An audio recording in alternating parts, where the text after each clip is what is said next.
Om Swastiastu, berjumpa lagi dengan saya Nimade Ari Astuti, calon guru penggerak angkatan 11 Kota Denpasar dari SD Negeri 22 Daupuri. Pada kesempatan ini kita akan melaksanakan tahapan awal dari 3 tahapan pada supervisi akademik, yaitu tahapan praobservasi. Baiklah, hari ini saya tidak sendiri, saya ditemani oleh Ibu Putu Trina Trisnawati dari kelas 6A, rekan sejawat saya di SD Negeri 22 Daupuri. Om Swastiastu. Om Swastiastu. Selamat pagi Bu Tina. Selamat pagi Bu Adi. Gimana kabarnya hari ini? Baik, alhamdulillah. Baiklah, hari ini kita akan melakukan percakapan praobservasi. Sebelum nanti saya akan mengunjungi kelas Bu Tina untuk melakukan observasi atau supervisi pada kegiatan pembelajaran yang nantinya Bu Tina laksanakan di kelas. Tujuan kita melakukan kegiatan supervisi ini adalah untuk mengamati dan mengevaluasi proses kegiatan pembelajaran di kelas dan untuk melakukan persiapan awal sehingga nanti Bu Tina lebih percaya diri dan merasa lebih mantap dalam menerapkan apa yang direncanakan dan apa yang sudah disusun sehingga pembelajaran dapat berjalan dengan lebih efektif. Jadi nanti ada beberapa pertanyaan yang akan saya sampaikan kepada Bu Tina berkaitan dengan perencanaan yang telah Bu Tina susun untuk kegiatan seperti nanti. Yang pertama, Bu Tina bisa menceritakan apa tujuan pembelajaran yang akan Bu Tina capai nanti dalam pembelajaran. Baik Bu Ari, dalam pembelajaran yang akan dipelajarkan, adapun tujuan pembelajarannya adalah yang pertama, melalui gaya belajar yang diminati oleh siswa dapat mengidentifikasi tentang norma dan jenis-jenis norma. Yang kedua, melalui penugasan mandiri, siswa dapat mengetahui tentang norma. Jadi materi yang disampaikan pada saat itu adalah tentang norma. Iya. Dari tujuan tersebut, kira-kira area kompetensi apa nanti yang akan dikembangkan? Melalui pembelajaran tersebut, area kompetensi yang ingin saya kembangkan adalah kompetensi sosial emosional. Kompetensi sosial emosional. Baik, selanjutnya Bu Tina bisa menyampaikan sedikit tentang mungkin pendekatan, strategi atau model yang nantinya Bu Tina akan gunakan pada saat pembelajaran. Baik, dari pendekatan yang saya lakukan nanti di pembelajaran pada saat itu adalah pendekatan pembelajaran berdiferensiasi, di mana model pembelajaran yang akan dibelajarkan adalah model pembelajaran inklusif. Berarti nanti ada pendekatan berdiferensiasi dan juga ada model inklusif. Kemudian berkaitan dengan pembelajaran berdiferensiasi dan pembelajaran sosial emosional nanti yang Bu Tina akan lakukan di kelas, kira-kira strategi penerapannya itu seperti apa? Kira-kira yang Bu Tina akan lakukan pada siswa? Strategi penerapan dari pendekatan berdiferensiasi dan pengembangan area kompetensi yang ingin dicapai yaitu kompetensi secara emosional, saya menerapkan teknik stop atau mindfulness pada kegiatan pembelajaran. Jadi nanti anak-anak akan diajak untuk mindfulness. Ya, itu betul ya. Terkait dengan kegiatan tersebut, apakah ada media atau bahan ajar atau LKPD tersendiri yang Bu Tina siapkan untuk pembelajaran itu? Ya, tentu saja Bu Ari. Untuk mendukung pembelajaran berdiferensiasi dengan pendekatan berdiferensiasi, saya menyiapkan beberapa media terkait dengan media visual yaitu gambar, media audiovisual yaitu video tentang norma dan murid yang kinestetik itu. Nah, saya siapkan media yang ditempel pada tembok, nanti mereka seperti galeri walk. Jadi anak-anak nanti rencananya berdiri ya, rencananya berdiri. Kira-kira daya dukung apa yang Bu Tina butuhkan untuk memperlancar proses pembelajaran yang Bu Tina lakukan?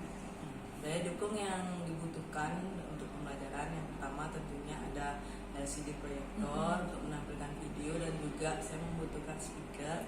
Ya, untuk kegiatan ya mindfulness dan video. Kira-kira kapan Bu Tina akan melangsungkan kegiatan tersebut dan jamnya? Ya, saya akan melangsungkan kegiatan tersebut pada hari Jumat ya, pada jam 1 tanggal 18 Oktober 2024 jam pertama dan jam kedua. Baiklah Bu Tina, jadi Bu Tina akan melakukan kegiatan pembelajaran tersebut tanggal 18 Oktober jam 1 dan jam kedua. Baiklah, nanti saya akan mendatangi kelas Bu Tina dengan waktu yang telah Bu Tina sampaikan tadi untuk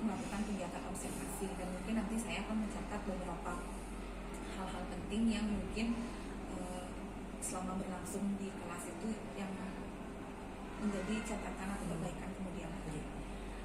Sebelum kita mengakhiri percakapan hari ini, dapatkah Bu Tina menyampaikan apa sih yang sudah Bu Tina dapatkan dari percakapan hari ini?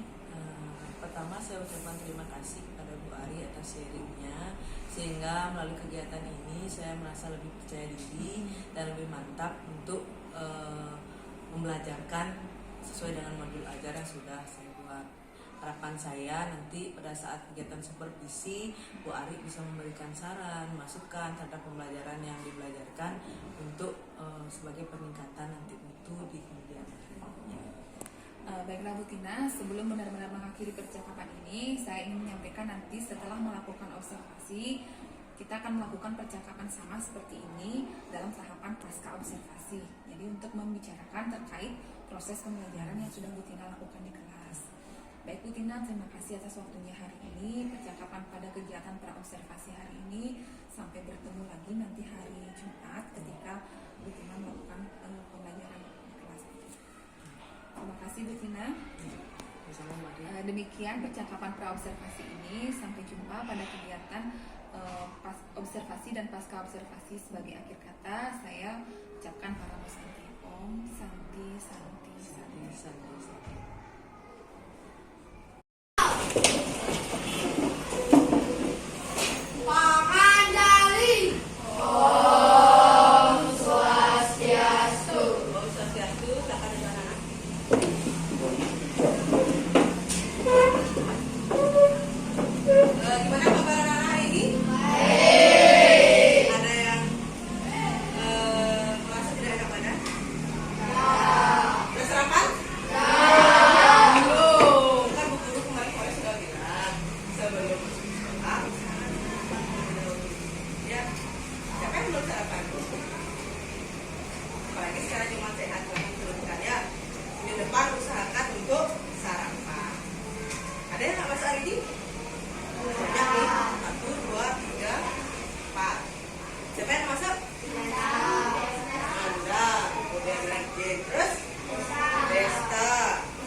Anak-anak sekalian, sekarang ya hari ini ya, pelajarannya adalah pelajaran Pancasila. Kita akan belajar tentang ya, sebelum kita belajar normal, Bu Guru ingatkan lagi sekali, sebelum kita mulai pelajaran, kita awal dulu dengan berdoa agar apapun yang kita kerjakan dapat berjalan dengan lancar dan bermanfaat. Ya, baik. Sekarang kita coba 3 kali 4 tambah 2 14. Siapa yang 14? Masuk. Ya, masuk. 5 kali 5 14. Oh ya, sedikit. Silakan begini, Pak. Silakan begini, Pak. Ya.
Menghargai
rolling. Barak dulu, yuk.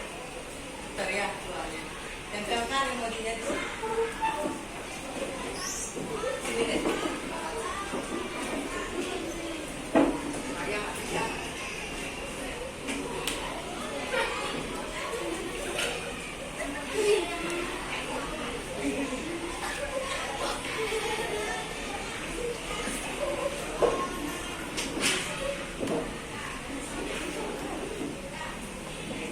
Lanjut, waktu yang kedua, silakan. Ini juga kalau keluar tetapnya. Yuk lanjutkan bangku ketiga. Ini bangku keempat.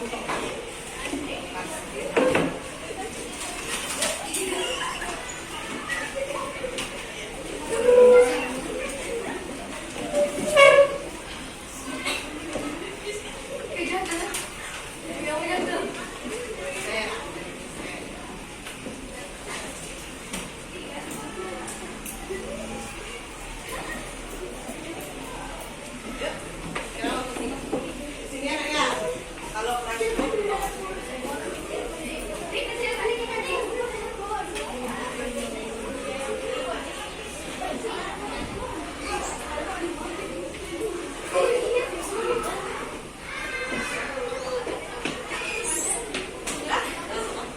sudah semua nak? Sudah. Guru mau lihat dulu emoji. Perasaan anak-anak hari ini tuh beragam. Ada yang sedih, ada yang senang, ada gitu. Terus ada yang memikirkan uang.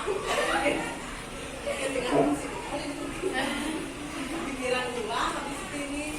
Nah ini set biasa aja. Terus ada yang set juga. Ada yang menangis juga. Kebanyakan perasaan anak-anak hari ini senang. Ya. Terima kasih bagi yang sedih. Ya, bagi yang sedih, anak-anak setelah istirahat bisa ceritakan ke anak-anak mau. Ya, bagi yang mungkin apa itu yang sudah keluarin lidah tapi isi esnya. Ramah. Ya, nanti mungkin kalau nggak mau bekal bisa berbagi dengan ya, baik. Mulai pelajaran hari ini ya, kita akan menyanyikan lagu Berkibarlah Bendera sebagai bentuk rasa nasionalisme kita sebagai warga. Anak tahu lagunya? Tahu. Baru ada yang belum tahu. Terus semua sudah tahu. Berarti bisa nyanyi dengan baik ya. Kita mulai.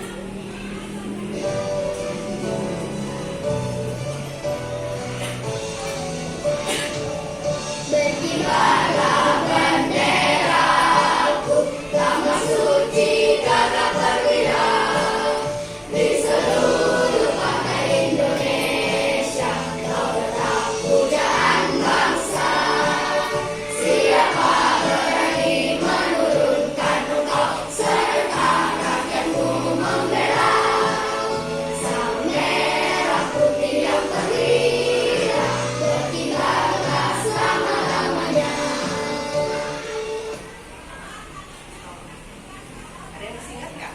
Kemudian kita menyanyikan lagu nasional. Ada yang masih ingat? Apa tujuan kita menyanyikan lagu nasional? Atau kebiasaan di bawah menyanyikan lagu nasional? Apa tujuan? Agar disiplin. Terus menumbuhkan rasa apa? Cinta tanah air dan rasa nasional. Ya, hari ini hari Jumat berarti anak-anak tadi. Nah, berapa kali senam? Capek nggak? Capek? Nggak. Ada yang enggak, ada yang capek. Karena ada perasaan capek. Jadi dulu sekarang mengajak kalian untuk berdiam sebentar. Ya, melepaskan semua perasaan dan melepaskan apa unek-unek yang ada di hati kalian. Karena kalian sudah ada yang membuat emoji set tadi. Ya, guru akan mengajak anak-anak untuk istirahat sejenak. Barang 2 menit dengan mendengarkan musik. Ya, guru harapkan hari ini anak-anak bisa segar kembali dan bisa belajar dengan baik. Ya, nanti apapun yang Bu Guru katakan cukup didengarkan dan dihayati. Bisa? Coba. Sekarang silakan tutup aja bukunya dulu. Ya, pejamkan mata anak-anak. Pilih posisi yang paling menyenangkan bagi kalian, tapi jangan sedang posisi duduk. Kalau anak mau duduk, boleh. Kalau anak mau ini aja, boleh. Ya, ya, dalam posisi. Ya, tidur. Dengarkan apa yang Bu Guru sampaikan. Ya, dan hayat.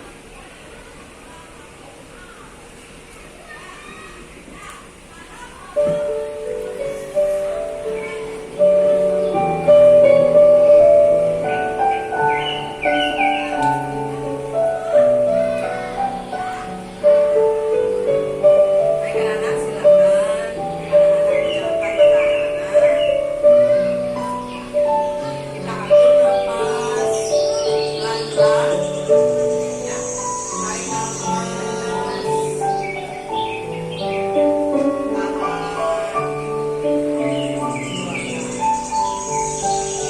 Tarik nafas lagi.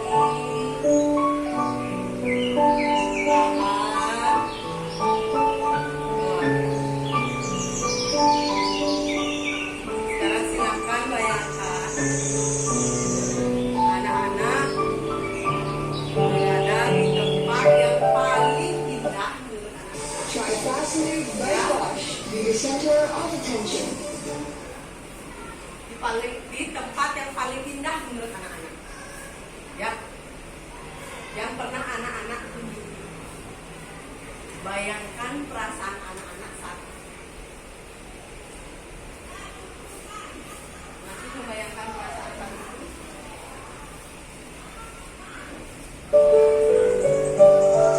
Masih atur nafasnya, tarik, tahan.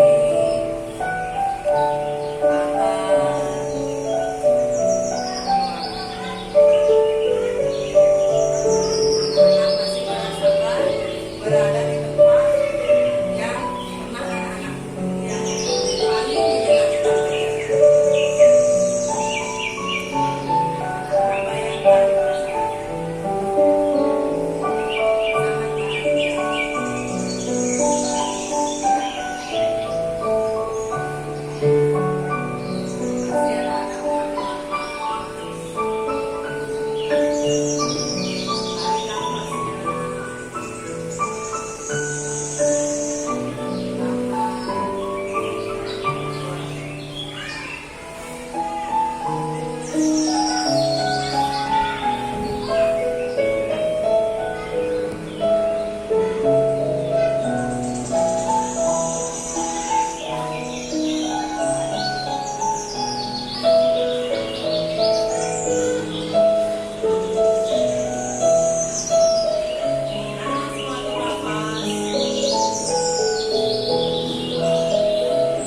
akan coba lagi besok biar kalian bisa merasakan itu. Mungkin tadi tidak melaksanakan dengan sungguh-sungguh atau karena ada trouble tadi, jadi ya. Jadi kan anak, tadi Ibu sudah sampaikan kita belajar apa hari ini? Tentang norma, ya. Hari ini kita akan belajar norma. Tujuan kita pembelajaran hari ini yang pertama, anak-anak melalui pembelajaran hari ini anak-anak akan memahami tentang norma. Yang kedua, anak-anak akan mengetahui tentang fungsi-fungsi norma. Ya, apakah ya? Sebelum kita lanjut, dulu mau tahu dulu, anak-anak pernah dengar kata norma enggak? Nah, ada yang belum pernah dengar? Oh, semua sudah. Ya. Kalian tahu nggak apa itu pengertian norma? Tahu, aku coba Ellen.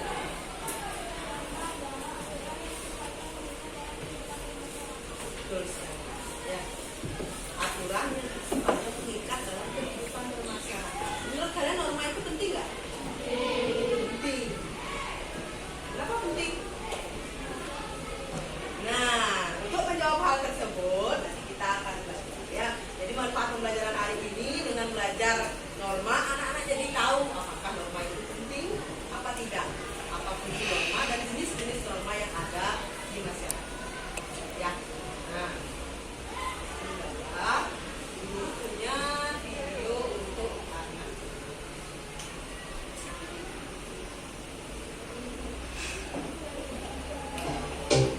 dibuka dulu bukunya tentang norma.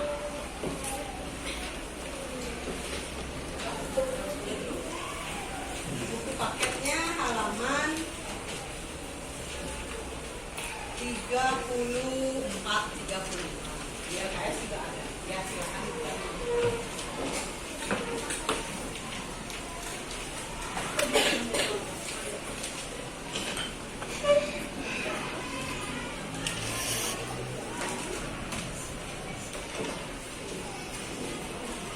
Lanjut, silakan anak-anak disimak dulu video yang sudah dulu siapkan. Video tentang ya.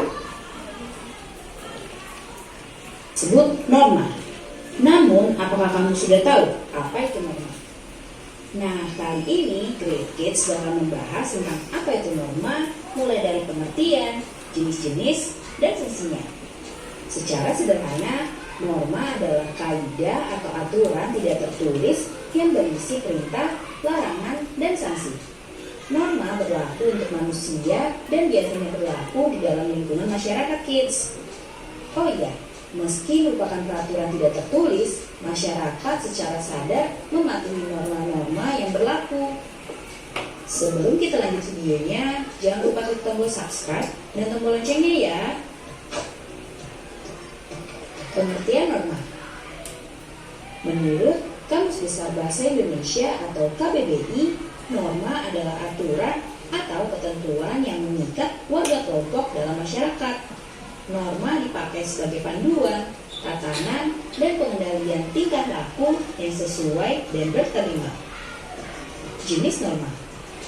Di dalam masyarakat ada beberapa jenis norma yang diantaranya adalah sebagai berikut. 1. Norma agama. Norma agama merupakan pedoman hidup manusia bersumber dari Tuhan yang Maha Esa. Norma agama terdiri dari perintah, ajaran, dan larangan. Perintah adalah perbuatan yang harus dilakukan, larangan adalah perbuatan yang tidak boleh dilakukan, sedangkan sanksi adalah konsekuensi atau hukuman yang diberikan kepada seseorang yang melanggar peraturan. Sanksi norma agama adalah dosa yang balasannya akan diterima di akhirat nanti. 2. Norma kesusilaan.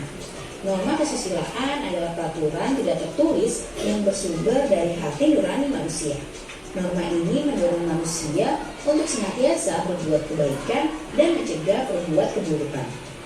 Sanksi jika melanggar norma kesusilaan bisa berupa penyesalan atau dicemooh dan dikucilkan oleh masyarakat. 3. Norma kesopanan. Norma kesopanan bersumber dari pergaulan manusia yang didasarkan atas hal-hal seperti kebiasaan, kepatutan, dan kepantasan yang berlaku dalam masyarakat. Sanksi dari norma ini umumnya berupa celaan atau ejekan dari orang lain yang bisa menimbulkan rasa malu pada pelanggarnya. 4. Norma hukum. Norma hukum merupakan pelengkap atas norma-norma lainnya. Norma hukum bersumber dari negara atau pemerintah yang termuat dalam undang-undang. Norma ini bersifat memaksa dan memiliki sanksi tegas yang nyata. Sanksi tersebut memaksa dan mengikat kids. Contohnya antara lain berupa hukuman penjara atau denda. Fungsi norma. Norma memiliki peran penting di lingkungan masyarakat kids. Soalnya kalau tidak ada norma, maka bisa terjadi kekacauan, keributan, atau kerusuhan. Nah, berikut ini fungsi norma. 1. Menciptakan kehidupan di masyarakat menjadi aman dan tertib. 2. Mencegah terjadinya benturan kepentingan di antara anggota masyarakat. 3. Menjadi pedoman bagi setiap individu dalam menjalani kehidupan bermasyarakat. 4. Mengatur tingkah laku masyarakat agar sesuai dengan nilai yang berlaku. 5. Membantu mencapai tujuan bersama masyarakat. Nah kids, itu dia pengertian dan fungsi norma. Sekarang sudah semakin tahu ya.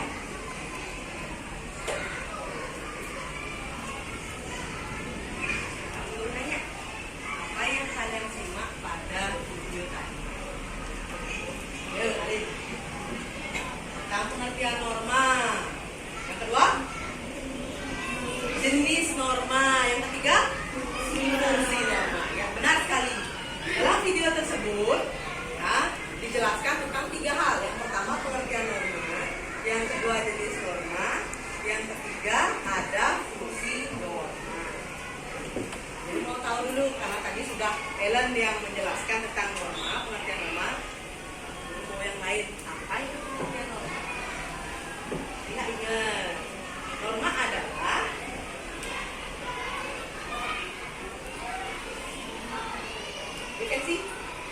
adalah aturan atau kaidah yang mengikat yang berlaku di masyarakat. Yang kedua, tentang jenis-jenis norma. Ada norma apa aja? Arina, norma agama lagi, kesusilaan, jadi norma hukum yang terakhir, yuk Nina, kesopanan. Benar, ada 4 norma. Ya, yang pertama norma agama, norma kesusilaan, norma kesopanan, lagi satu norma hukum. Ya. Selanjutnya, fungsi norma. Apa fungsinya? Ya, Mang. Iya, betul. Agar terciptanya ketertiban dan kedamaian. Apa tadi adanya norma? Yang kedua apa? Ya, Ellen. Untuk mengatur tingkah laku masyarakat, betul sekali. Yang ketiga, Ellen lagi. Dengan adanya norma akan membantu terciptanya tujuan di masyarakat. Hah? Yang lain gimana? Apa lo itu sekali? Ini semangat? Benar.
ulangan referensi, silakan dibaca halaman 4041. Karena juga ada tentang norma hukum di masyarakat, di sekolah, di rumah, gitu ya. Kita lihat.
kelompok di 4 ya.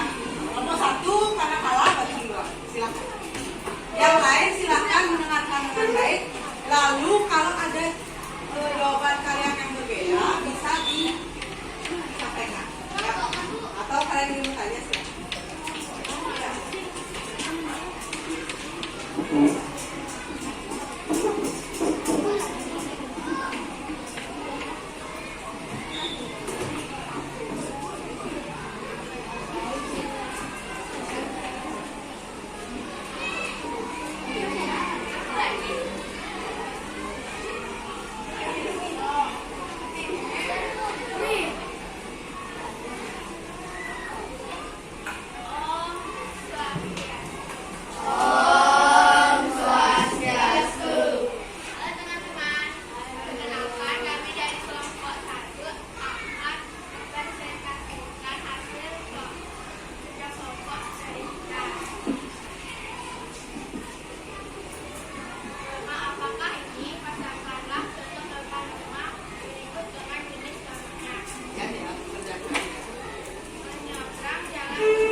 sanksi yang dikenakan atau sanksi yang kena jika kita tidak melaksanakan norma tersebut, ciri-ciri norma, fungsi norma, dan contoh-contoh norma yang ada di ya, udah ada pertanyaan? Kalau tidak ada pertanyaan, Bu Guru akan berikan anak latihan. Waktunya sedikit ya, hanya 5 menit. Ya, silakan diisi nama di atasnya. Kalau kurang tempat di sini boleh di belakang. Ya.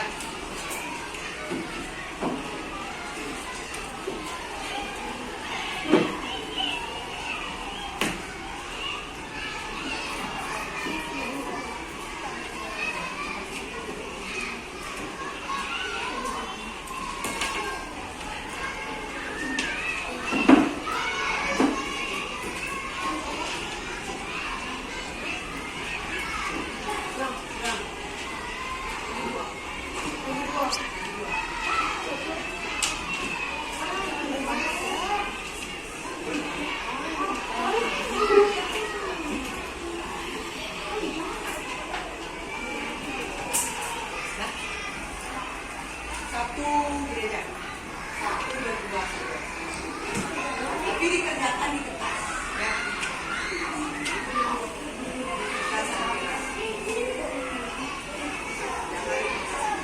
Satu berdua, soalnya satu berdua, tapi anak-anak kerjakan di buku latihan. Jawabannya setelah diskusi kan Nggak diskusi, sendiri-sendiri. Ya. Satu berdua. jawaban saya.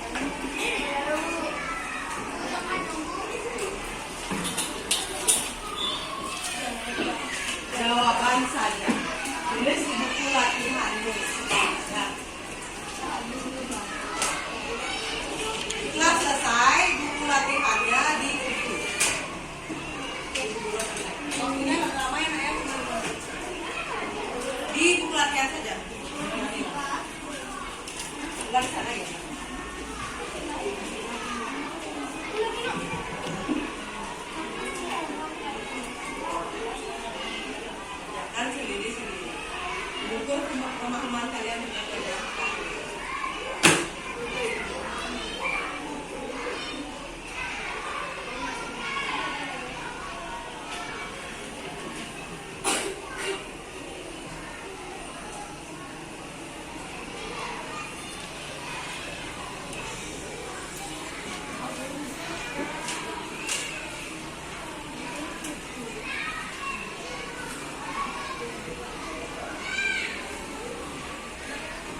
nomor 5 disebutkan satu ini cukup ya sebenarnya.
pikirannya boleh diputar. Yang ketiga, infografis menggunakan media digital. Oke, Canva, Iya. Ya, yang mana saja boleh pilih satu saja, jangan semua. Yang kalian bisa kerjakan, yang menyenangkan menurut kalian. Ya, yang nomor 1, nomor 2, apa nomor 3. Setelah anak pilih, sekarang catat di bukunya PR ini. Jangan lupa. Catat aja ya di pikirannya. Ya. Tentang norma.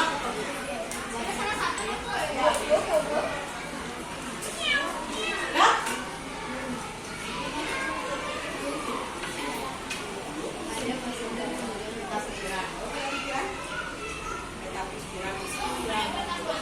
Konsep itu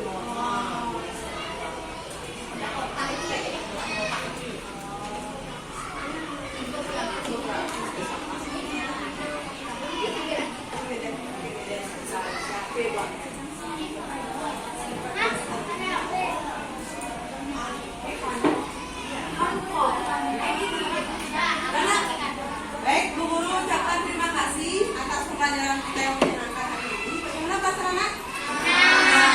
Ya, baik. Terima kasih. Karena ini sudah jam istirahat, mari kita tutup pembelajaran hari ini dengan salam. Pada asana Parama Santi. Om Santi Santi Santi. Om Swastiastu. Selamat pagi, berjumpa lagi dengan saya Nimade Ari Astuti, calon guru penggerak angkatan 11 dari Kota Denpasar. Hari ini saya ditemani oleh ibu-ibu hebat. Ada Ibu Putu Ayu Eka Arseni selaku pengajar praktik. Kemudian ada Bu Tina Krisnawati selaku rekan sejawat saya di SD Negeri 22 Dauri yang mengajar di kelas 6. Baiklah, hari ini saya akan melakukan tahapan terakhir dari 3 tahapan supervisi akademik, yaitu tahapan pasca observasi. Bu Tina, saya akan melakukan perbincangan dengan Bu Tina terkait dengan kegiatan observasi yang sudah Bu Tina lakukan di kelas. Jadi hari ini saya akan mengajak Bu Tina terkait dengan tahapan pasca observasi. Namun sebelumnya saya ingin mengkonfirmasi apakah Bu Tina masih ingat dengan materi yang diajarkan waktu ini, masih ya? Jadi materi yang diajarkan adalah pendidikan Pancasila dengan materi Dharma, ya Bu Tina ya? Jadi saya hari ini akan ingin mengetahui lebih lanjut tentang kegiatan observasi yang Bu Tina lakukan. Sebelumnya terima kasih Bu Tina sudah meluangkan waktu. Jadi hari ini saya akan mengajak Bu Tina untuk melakukan sesi coaching. Jadi bagaimana perasaan Bu Tina setelah melakukan kegiatan observasi selama pembelajaran waktu ini? Terima kasih Bu Ari. Perasaan saya setelah saya melaksanakan kegiatan supervisi, ya satu merasa sangat lega karena apa yang sudah saya susun di modul ajar itu sudah ya sesuai dengan apa yang terjadi di kelas. Jadi Bu Tina sudah menyiapkan modul dan sudah menyampaikan langkah-langkah pembelajaran sesuai dengan modul tersebut. Ya. Bu Tina bisa menceritakan sedikit tidak tentang tahapan-tahapan pembelajaran yang sudah Bu Tina lakukan di kelas? Kira-kira seperti apa Tahapan pembelajaran yang sudah saya lakukan di kelas seperti yang sudah saya sampaikan dan Bu Ari saksikan di kelas.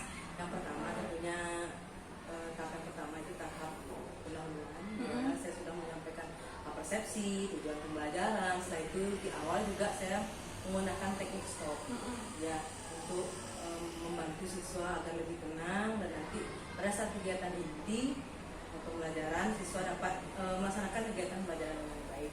Yang kedua, pada kegiatan inti yang sudah berusaha untuk belajarkan siswa sesuai dengan modul ajar, sesuai dengan cita-cita pembelajaran yang sesuai model yang saya buat di modul pembelajaran itu.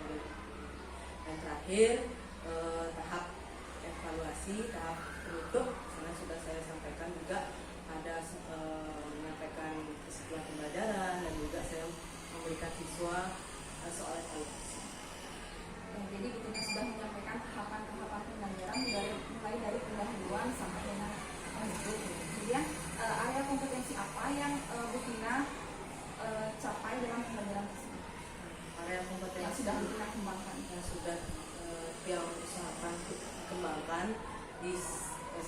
pembelajaran itu adalah tensi sosial emosional siswa, dan juga saya mencoba untuk menghadirkan pembelajaran berdiferensiasi kepada siswa. Jadi ada pembelajaran sosial emosional dan juga pembelajaran berdiferensiasi seperti itu Betina ya. Jadi Betina, apa yang kira-kira Betina harapkan dari percakapan kita hari ini? Yang saya harapkan dari percakapan kita hari ini bersama Ari, melalui percakapan ini mungkin kita bisa sama-sama mengevaluasi dan juga merefleksi apa yang sudah yang lakukan di kelas, atau mungkin untuk Ari ada masukan terhadap pembelajaran yang sudah saya dan siswa lakukan. Baik Bu Ina, jadi hari ini tujuan kita adalah merefleksikan dan mengevaluasi dari pembelajaran yang sudah dilakukan.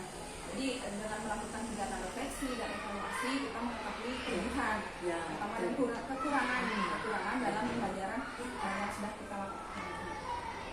Jadi tadi saya mendengar Bu Tina sudah menyampaikan tentang KSE dan juga berdiferensiasi. Apakah menurut Bu Tina kompetensi tersebut sudah tercapai apa belum? Kalau dari segi KSE itu sudah tercapai, tapi dari segi diferensiasi, pembelajaran diferensiasi untuk diferensiasi proses sudah, tapi satu diferensiasi produk belum bisa yang dapatkan produknya langsung pada saat itu, tapi saya tekniknya siswa Niket yang suruh untuk membuat ini, yang sudah buatkan satu tentang norma kan, yang pertama produknya ringkasan berupa norma, yang kedua peta konsep tentang norma, yang ketiga infografis melalui media digital. Itu tidak yang dapatkan saat proses pembelajaran, tapi yang suruh dia membuat ini, itu yang tidak. Jadi KSE-nya sudah berjalan dengan baik, kemudian pembelajaran berdiferensiasinya yang belum terlihat mungkin yang menjadi penilaian produknya, diferensiasi produknya. Jadi dari kegiatan yang Bu Tina lakukan tersebut, kira-kira kendalanya apa yang Bu Tina hadapi? Misalkan apakah dari segi siswanya bagaimana, atau dari segi waktu, apakah durasi waktunya pas atau bagaimana? Kalau dari segi waktu, menurut saya karena yang sudah sampai pada soal evaluasi dan yang mungkin yang pikir itu yang kurang adalah dari skill KPD. Ya, KPD yang karena yang melihat ada beberapa anak yang tidak terlibat di KPD itu, dia malah mengambil pekerjaan yang lain Dalam satu kelompok. Iya, dalam satu kelompok tidak semua terlibat, 1, 2 tidak ada semua, tapi ada 1 sampai 3 orang anak yang masih melakukan pekerjaan ini pada saat kerja kelompok. Ya, jadi diferensiasinya itu Bu Tina sudah melakukan dengan baik, namun dalam kelompoknya KPD-nya masih ada beberapa siswa yang tidak terlibat aktif dalam kelompok itu. Jadi kira-kira Bu Tina mengalami kendala seperti itu, solusi apa yang akan Bu Tina lakukan ketika menghadapi hal seperti itu? Yang pertama mungkin yang akan evaluasi di segi KPD. Bagaimana caranya yang masuk KPD itu biar masing-masing anak itu punya peran. Yang kedua mungkin dari segi kelompok. Nah, kelompok kemarin bermasalah, mungkin kelompoknya bisa 3 untuk yang berdua. Biar pekerjaan yang berikan atau kegiatan diskusi yang dilaksanakan itu lebih Jadi keterlibatan siswa, siswa menjadi lebih aktif semuanya ya, dengan penggunaan KPD yang lebih interaktif ya. Seperti itu Bu Tina ya. Kira-kira kapan Bu Tina akan mulai melakukan kegiatan atau hal tersebut? Segera mungkin ya. Meskipun kan supervisi ini atau percakapan ini yang gunakan sebagai evaluasi refleksi untuk diri saya. Jadi mulai setelah yang ternyata KPD saya kurang ini, artinya setelah ini saya akan coba belajar KPD yang lebih mumpuni, yang lebih bisa melakukan siswa. Setelah itu kelompoknya mungkin saya akan lebih kecilkan lagi, variasikan lagi biar anak-anak itu semua bisa terlibat. Jadi kira-kira dalam melakukan hal tersebut siapa kira-kira yang Bu Tina libatkan? Yang libatkan dalam diskusi yang libatkan itu tentu teman sejawatnya, karena teman sejawat itu yang sama kan materinya, jadi yang bisa diskusi solusi bagaimana baiknya KPD ini, apakah kelas tersebut punya masalah yang sama seperti dia, jadi kita bisa kasih. Jadi tadi Bu Tina sudah menceritakan tentang tantangan atau kendala yang Bu Tina hadapi ketika mengajar di kelas, dan juga Bu Tina juga sudah mengetahui solusi dari permasalahan tersebut. Kemudian nanti Bu Tina bisa membagikan hal ini kepada rekan sejawat atau guru-guru yang lain jika memang ada guru-guru yang lain yang memiliki permasalahan yang sama. Nah, apa yang sekarang menjadi komitmen dari Bu Tina sendiri dalam menjalankan rencana tindak lanjut tersebut? Komitmennya seperti apa? Komitmen saya dalam menjalani tindak lanjut itu saya berkomitmen untuk terus belajar. Yang pertama, saya komitmen saya terus belajar dengan refleksi yang sudah saya dapatkan pada kesempatan ini. Saya berkomitmen untuk terus belajar bagaimana caranya saya bisa memberikan pembelajaran yang baik untuk siswa dan juga penilaiannya yang lebih komprehensif terhadap KPD. Jadi sudah lengkap sekali ya yang sudah Bu Tina sampaikan. Jadi kira-kira apa yang Bu Tina dapatkan dari kegiatan coaching, mulai dari pra-observasi, ketika observasi, dan sekarang kegiatan pasca observasi. Apa sih yang Bu Tina dapatkan dari kegiatan yang sudah kita lakukan selama ini? Hal yang paling saya dapatkan, yang paling berkesan itu mungkin saya menjadi lebih dekat dalam karena persiapan saya matang. Dimulai dari observasi, saya ditanyakan oleh Bu Ari apa persiapannya. Setelah itu yang kedua, saya jadi bisa merefleksi diri bagaimana kelebihan dan kekurangan saya dalam menjalankan pembelajaran. Salah satunya adalah pembelajaran. Jadi banyak hal yang sudah kita dapatkan ya.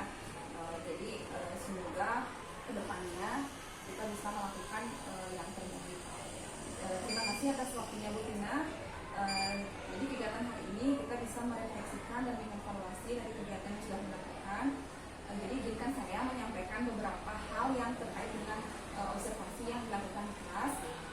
Mungkin bisa dijadikan referensi atau masukan dari Bu Tina ketika saya melakukan observasi mulai dari lingkungan belajar siswa. Jadi saya sudah mengamati di sana ruang kelas yang ada di kelas MAPA itu mulai dari meja sudah tertata dengan rapi, kemudian kelasnya bersih, karena kalau kelasnya sudah bersih anak-anak pasti akan nyaman dalam belajar. Kemudian harum lagi kelasnya itu harum.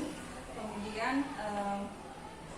dengan kompetensi yang Bu Tina kembangkan mulai dari KSG, di awal saya sudah melihat Bu Tina sudah mengajak anak-anak melakukan atau menuliskan perasaan melalui kertas yang Bu Tina tempelkan. Kemudian apa lagi yang begitu, teknik stopnya melakukan mindfulness, anak-anak diajak untuk menghentikan kegiatan sejenak sehingga mereka bisa lebih fokus terhadap kegiatan belajar. Kemudian penggunaan LKPD juga saya perhatikan juga sudah memfasilitasi anak-anak yang punya spektrum terutama dia sudah bisa berjalan ke sekitar kelasnya itu untuk mencari informasi. Kemudian yang menjadi sedikit catatan sih di sini sama seperti yang kita sampaikan tadi, masih ada beberapa anak-anak yang kurang aktif ya.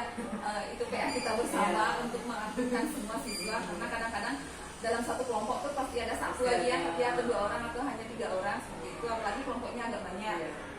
Kemudian sedikit masukan dari saya juga tentang pemberian penguatan. Jadi kalau anak-anak yang misalkan bisa menjawab atau kelompok yang tampil bisa diberikan penguatan yang lebih. Baik Bu Tina, terima kasih atas waktunya. Semoga kedepannya kita bisa menjadi lebih baik lagi dalam memberikan pembelajaran kepada siswa sehingga bermanfaat. Selamat siang Bu Tina. Selamat siang.